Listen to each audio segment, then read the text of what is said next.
मान्सूनचं राज्यात आगमन होत आहे। मान्सूनचा तळ कोकणात प्रवेश झालाय।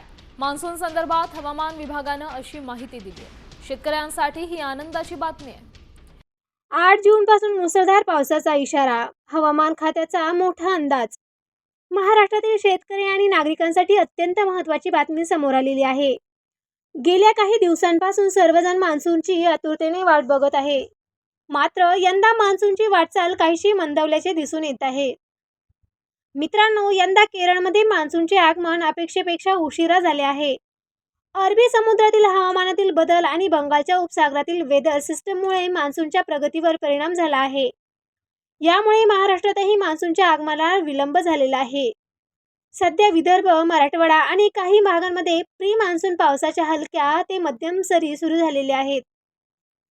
मात्र हा पाऊस शेतीसाठी पुरेसा नाही। त्यामुळे शेतकऱ्यांनी आतापर्यंत पेरणीची घाई करू नये असा सल्ला हवामान तज्ज्ञांनी दिलेला आहे।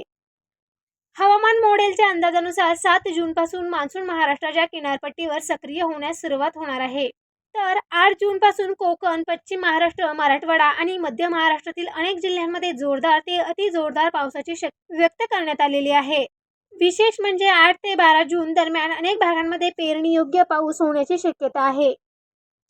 त्यामुळे कापूस, सोयाबीन, तूर, मूग आणि उडीद पिकाच्या पेरणीसाठी अनुकूल वातावरण तयार होऊ शकते। मात्र मित्रांनो, फक्त 1-2 सरी पडल्या म्हणून पेरणी करू नये।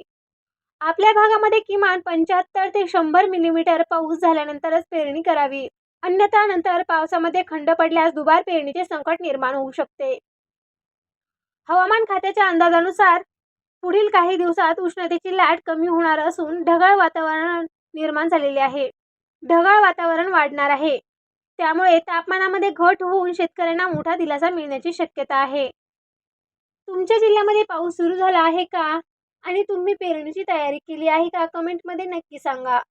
अशा शेती, हवामान, सरकारी योजना आणि बाजारभावाच्या ताज्या अपडेटसाठी चॅनलला सबस्क्राईब करा।